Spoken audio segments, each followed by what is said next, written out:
Bienvenidos al Sentido de la Fe. En toda época de transición histórica surge la misma pregunta silenciosa, que acompaña a quienes buscan orientar la vida hacia una plenitud que no se agota en las fluctuaciones de la política, de la economía o del prestigio humano. ¿Cómo distinguir en medio de los deseos que brotan con naturalidad y de las presiones que el entorno impone la verdadera vocación de las meras inclinaciones pasajeras? ¿Cómo saber si un camino responde a la llamada profunda de Dios o solamente a un impulso interior que, aunque pueda ser noble, no lleva más que a la dispersión? En tiempos de San Filiberto estas preguntas no eran menos urgentes que hoy, pues lo que estaba en juego no era solamente el destino individual, sino la forma misma en que la Iglesia, inmersa en un mundo dividido, podía responder al llamado de Cristo con una unidad vital que se resistiera a deformaciones y seducciones. La Galia del siglo VII, con la fragilidad de sus reinos merovingios, la rivalidad entre fracciones y la inestabilidad del poder temporal, presentaba un escenario donde la fe debía discernirse en medio de la incertidumbre. La vieja tentación de mezclar la fuerza del trono con la autoridad espiritual reaparecía con formas nuevas, a veces refinadas, a veces burdamente violentas. Ese ambiente exigía, en quienes buscaban su misión personal, un oído afinado a Dios y una mirada que penetra más allá de los intereses inmediatos.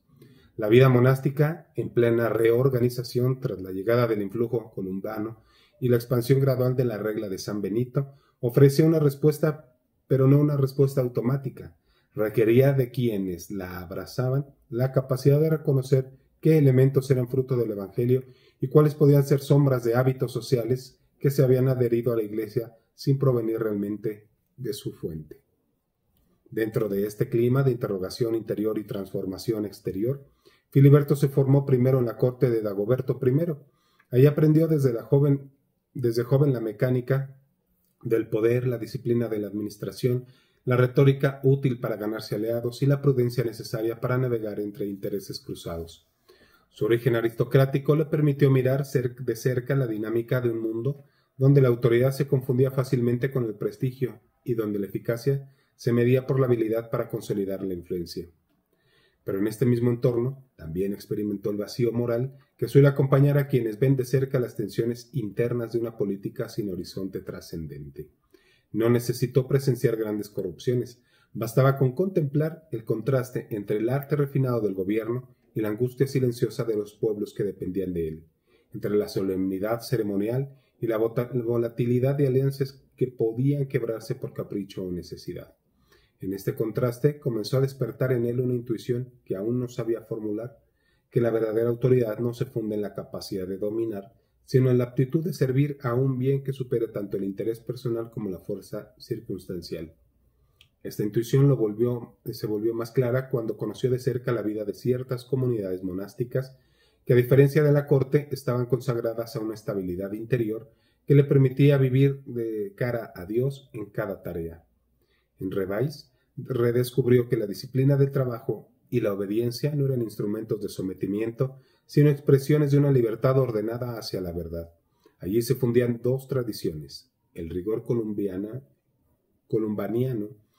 que enfatizaba la ascesis personal y la pureza del corazón, y la estructura benedictina, que privilegiaba la vida común y la continuidad institucional. Para muchos, estas corrientes eran incompatibles.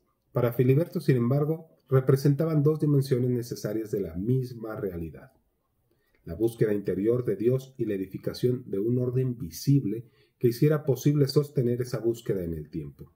Comprendió que el monasterio no podía depender únicamente de la austeridad interior ni sólo de la organización práctica. Necesitaba ambas como alas de un mismo vuelo para que la comunidad avanzara hacia la plenitud sin perder arraigo en la tierra que la nutría. Ese descubrimiento marcó el inicio de su respuesta al plan de Dios.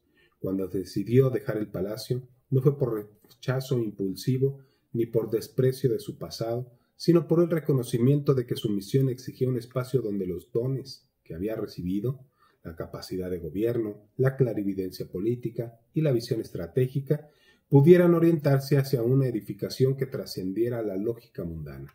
Comprendió que en la vida monástica podía integrarse sin fracturas aquello que ya percibía como un llamado: construir comunidades capaces de sostener en la tierra una forma visible de la ciudad de Dios. no mediante el poder militar o la influencia cortesana, sino mediante la fidelidad cotidiana al trabajo y a la oración. En su discernimiento, que no estaba exento de temores y dudas, fue descubriendo la manera en que la Iglesia, guiada por la profunda brújula sobrenatural del sentido de la fe, puede reconocer lo que verdaderamente proviene del Evangelio, incluso cuando se halla inmersa en estructuras históricas complejas. Esa percepción no era en él un razonamiento abstracto, sino una afinidad creciente con la verdad revelada que le permitía distinguir entre lo que solo era apariencia de bien y lo que realmente edificaba el reino. Cuando llegó a Jumiegues, como abad, Filiberto ya había interiorizado que la comunidad monástica solo puede crecer si se sostiene en una base económica que no amenace su autonomía espiritual. Observaba como muchos monasterios dependían excesivamente de donaciones de nobles, lo cual condicionaba su libertad. La generosidad externa podía sostenerlos durante algún tiempo, pero a la larga los hacía vulnerables a los intereses ajenos de su misión. Por ello, su identidad en Cristo le impulsó a orientar con decisión la vida del monasterio hacia una autosuficiencia agrícola, no por afán de riqueza, sino por la convicción de que la estabilidad material permite dedicar sin fisuras el corazón al Opus Dei. Esta visión era profundamente ética porque no presentaba el trabajo como mero instrumento de supervivencia, ni como simple actividad necesaria para mantener ocupados a los monjes, sino como una forma de participación en la obra creadora de Dios, donde cada tarea, sembrar, recoger, cultivar la tierra, cuidar los rebaños, organizar la producción, se convertía en un acto de alabanza encarnada. Ese modo de comprender el trabajo transformaba la vida comunitaria desde la raíz. En una época en la que el esfuerzo agrícola estaba casi siempre acompañado de la incertidumbre, Filiberto construyó un sistema metódico en el que cada jornada tenía un ritmo preciso, ajustado a la estación y al clima, pero también a la necesidad de preservar la vida espiritual. La organización del trabajo no respondía únicamente a criterios de eficiencia, sino a una visión integradora donde la ocupación manual fortalecía la humildad y prevenía la ociosidad, considerada la enemiga del alma. Al definir con claridad las responsabilidades, quién cuidaba la huerta, quién los rebaños, quién el granero o de los panificados, mostraba que la obediencia no era una renuncia a la libertad, sino la estructura que permite a cada hermano participar en el bien común. Así la labor agrícola se convertía en el fundamento indispensable sobre el cual la comunidad podía elevar su oración con la serenidad de quien sabe que la tierra ofrece su fruto a quienes la trabajan con rectitud y constancia. La prosperidad que llegó a Jumiegues no fue resultado de la improvisación, sino de la previsión prudente. Filiberto sabía que la autosuficiencia no debía limitarse al sustento inmediato, sino incluir reservas que permitieran enfrentar tiempos de escasez y atender a quienes, fuera de la comunidad, acudían en busca de ayuda. El granero lleno no era un signo de vanidad, sino una expresión tangible de la providencia divina que actúa a través del esfuerzo humano. Aquí se manifestaba la vocación concreta de Filiberto, una vocación que no se expresaba solo en momentos litúrgicos, sino en la administración sagaz de los recursos, en la selección de tierras fértiles y en el impulso a innovaciones agrícolas acordes con el clima y las necesidades locales. La tierra que los monjes transformaban, antes improductivas o abandonadas, comenzaban a ser oasis de cultivo estable, ofreciendo alimento y dignidad en un entorno rural. Sin embargo, el desarrollo agrícola no se limitó al terreno continental. Filiberto comprendió pronto el potencial de una isla que presentaba un recurso todavía más valioso en los campos fértiles: la sal. La sal no era solamente un bien económico de primera necesidad, sino indispensable para la conservación de alimentos. También un símbolo de estabilidad y pureza. En un mundo donde el comercio dependía de rutas inciertas y los bienes perecederos limitaban el intercambio, la sal permitía sostener vínculos duraderos y asegurar la subsistencia de la comunidad, incluso en tiempos de crisis. La decisión de establecer allí un centro monástico, organizado de manera que los monjes pudieran participar de la producción salinera sin perder la concentración espiritual, revela la capacidad de Filiberto para integrar soluciones prácticas en su misión. No veía contradicción entre el trabajo penitencial y la inteligencia económica. Para él, ambos eran expresiones de la misma entrega incondicional. El crecimiento material del monasterio, sin embargo, atrajo también la atención de quienes veían en la prosperidad un motivo para ejercer control. En un contexto donde las instituciones eclesiales eran a menudo utilizadas como piezas dentro del tablero político, el éxito de Jumiegues podía interpretarse como una amenaza para quienes aspiraban a centralizar recursos y autoridad en torno al palacio. Así fue como Ebroin, mayordomo del palacio y figura poderosa dentro del reino merovingio, percibió a Filiberto no tanto como un adversario religioso, sino como alguien cuya autonomía institucional podía debilitar el equilibrio que intentaba consolidar entre las diversas regiones y poderes locales. El conflicto que surgió entre ambos no fue solamente político, tenía raíces más profundas, pues ponía en juego la tensión entre el deseo de controlar lo espiritual y la defensa de la libertad de la Iglesia frente a la injerencia estatal, una tensión que recorrería siglos de historia cristiana. La persecución que Filiberto experimentó en este periodo no puede entenderse solo como el choque entre dos personalidades fuertes. Representa más bien un capítulo emblemático del combate visible que todo cristiano enfrenta cuando intenta llevar adelante la misión personal encomendada por Dios en un entorno que en mayor o menor medida se resiste a la presencia de la verdad. Su exilio y sus sufrimientos no fueron simples incidentes políticos, sino pruebas que purificaron sus motivaciones. Hasta entonces había creído que la estabilidad material y la organización sólida eran signos inequívocos de la bendición divina. En esta etapa comprendió que todo don puede convertirse en tentación cuando se confunde el éxito humano con la aprobación de Dios. La aparente destrucción de su obra le enseñó a reconocer que la verdadera fecundidad no se mide por la permanencia en las estructuras visibles, sino por la fidelidad interior al llamado recibido. Esta purificación, dolorosa y profunda, preparó su corazón para una comprensión más nítida de su identidad en Cristo y de la misión que todavía debía llevar adelante. Aquella quietud que parecía envolver el monasterio al caer la tarde no era un silencio vacío, sino una forma madura de vigilancia. Filiberto comprendió poco a poco que el recogimiento no era ausencia de actividad, sino su ordenamiento hacia lo que permanece. Esto constituía una purificación lenta, a veces áspera, pero profundamente liberadora. Un retorno al centro desde el cual, y sólo desde allí, la misión personal podía desplegarse sin fracturas. Durante los meses siguientes, lo que antes parecía un impulso disperso, se volvió una intuición más estable. La construcción no era la meta, sino la pedagogía. Cada muro levantado, cada arcada ajustada a la proporción armónica y cada taller organizado según las exigencias de la vida común formaban parte de un itinerario interior. Sin palabras, sin declaraciones solemnes, la obra material se convertía en reflejo del orden visible que Filiberto descubría en la oración prolongada y en la escucha humilde de quienes habían recorrido ese camino mucho antes que él. Esto era especialmente evidente al observar la cadencia con la que los ancianos monjes administraban la jornada. Ninguno imponía nada. Bastaba su fidelidad silenciosa para revelar la forma eclesial de lo cotidiano.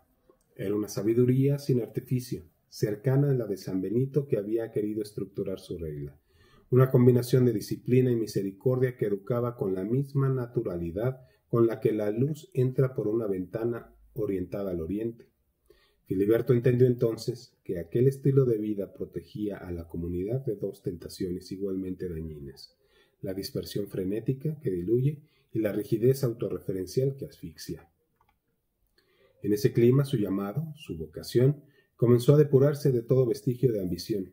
Lo que en un inicio había imaginado como un proyecto propio se revelaba ahora como una respuesta al plan de Dios para un tiempo que, aún marcado por la inestabilidad política, exigía hogares de profundidad espiritual. El monasterio tenía que ser un faro, no por la grandeza visible, sino porque encarnaba un modo de permanecer cuando el entorno parecía desmoronarse. Filiberto intuía que su identidad en Cristo debía transparentarse especialmente en esta capacidad de sostener a otros, aun cuando él mismo no tuviera la claridad total sobre los capítulos futuros de su misión.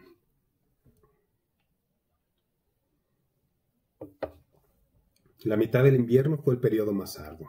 Las lluvias persistentes retrasaron algunas obras y ciertos hermanos comenzaron a mostrar cansancio. Hubo desacuerdos discretos sobre la distribución del trabajo, sobre la conveniencia o no de ampliar ciertos talleres, e incluso sobre la prioridad que debía darse a la producción agrícola frente a la copia de manuscritos. Filiberto sintió por primera vez el peso real de la responsabilidad comunitaria. No bastaba con tener claridad espiritual, debía aprender a conducir sin sofocar, a corregir sin herir, a discernir sin caer en la ingenuidad. En medio de estas tensiones, el abad antiguo, cuyos pasos lentos conservaban una firmeza sorprendente, se acercó a él una tarde. No fue una conversación, apenas una recomendación escueta, casi un susurro. La paciencia es más fértil que la fuerza. Aquella frase, lejos de ser un consejo táctico, abrió en Filiberto un horizonte nuevo. Comprendió que la fecundidad monástica no dependía de la rapidez ni de la impecabilidad del plan, sino de la capacidad de sostener la comunión. Una obra que fractura termina traicionando su propio origen. Movido por esta convicción, reorganizó algunos turnos laborales, distribuyó mejor las tareas y concedió descansos que hasta entonces no se habían considerado. Lo notable fue que al poco tiempo la producción no disminuyó, aumentó. Los hermanos, al sentirse vistos y escuchados, recuperaron un ánimo que ningún horario rígido hubiera producido. Filiberto vivió entonces una intuición decisiva. El trabajo bien ordenado, porque nace de la caridad y se dirige a la edificación del reino, plasma una forma de estabilidad espiritual que ninguna estructura política puede garantizar. Hacia la llegada de la primavera, el monasterio había alcanzado un grado inesperado de cohesión. No era una perfección angelical. Filiberto jamás creyó en utopías humanas, pero sí una madurez que permitía afrontar las dificultades sin fracturarse. La pobreza seguía presente, al igual que las tensiones externas del reino, pero el interior comunitario estaba sostenido por algo más resistente, una convicción compartida de que la vida común era el modo concreto en que Dios lo estaba llamando a hacer vivir su misión personal. Fue en este periodo cuando Filiberto, durante la liturgia nocturna, recibió una claridad serena sobre lo que debe hacer a continuación. No se trataba de un mensaje extraordinario ni de una aparición, sino de esa clase de certeza humilde que descansa sobre la memoria de lo ya vivido y que sin imponerse ilumina el paso siguiente. Comprendió que debía unir de manera aún más profunda las labores manuales con el estudio monástico. El trabajo no podía ser solo un esfuerzo productivo, debía convertirse en una escuela de contemplación, y el estudio no podía quedarse reservado a unos pocos, debía derramarse en la vida cotidiana para formar criterios, templar juicio y fortalecer la esperanza.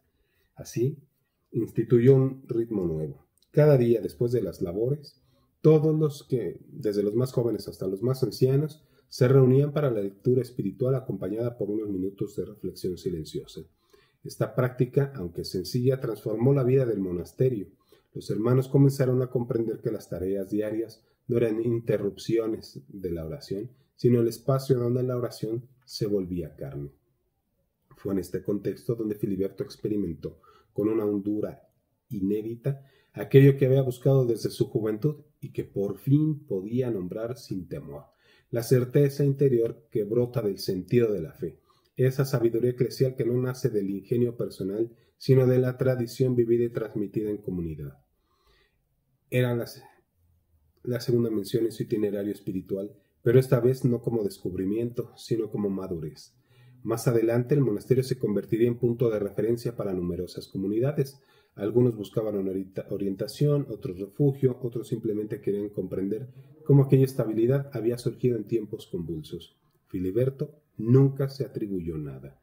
Sabía que el valor del lugar no residía en su arquitectura ni en su organización, sino en el modo concreto en que la gracia había tejido fidelidades pequeñas hasta construir un hogar para muchos. Los últimos años de su vida fueron menos activos, pero más luminosos. Había aprendido la libertad de quien sabe que su obra no le pertenece, y esa conciencia le permitía mirar con gratitud incluso los tropiezos iniciales. La misión personal que había recibido y que había intentado vivir sin reservas ya no se expresaba en proyectos visibles, sino en la serenidad con la que acompañaba a los hermanos más jóvenes. En ellos veía la continuidad de lo que Dios había comenzado en él.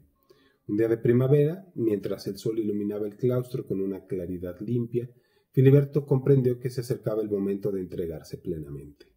No hubo discursos, ni recomendaciones solemnes, ni testamentos espirituales.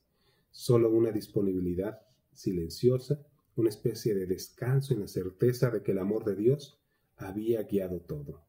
Esa conciencia le permitió pronunciar interiormente una oración que, sin ser inusual, adquiría un peso definitivo, que el monasterio siguiera siendo un lugar donde cada hermano descubriera su identidad en Cristo, no desde la pretensión, sino desde la humildad de quien reconoce que todo bien procede del Padre. La comunidad lo acompañó en sus últimas horas con una serenidad que él mismo había contribuido a formar. Y cuando finalmente partió, lo hizo como quien no abandona nada, porque lo que deja atrás está sembrado en terreno fértil. Fueron los hermanos quienes más tarde, al recopilar sus recuerdos, comprendieron que Filiberto había enseñado algo que va más allá de la organización monástica, que la verdadera estabilidad nace de la fidelidad cotidiana, de la caridad concreta y de la disposición sincera a vivir la respuesta al plan de Dios, aun cuando no se ven inmediatamente los frutos.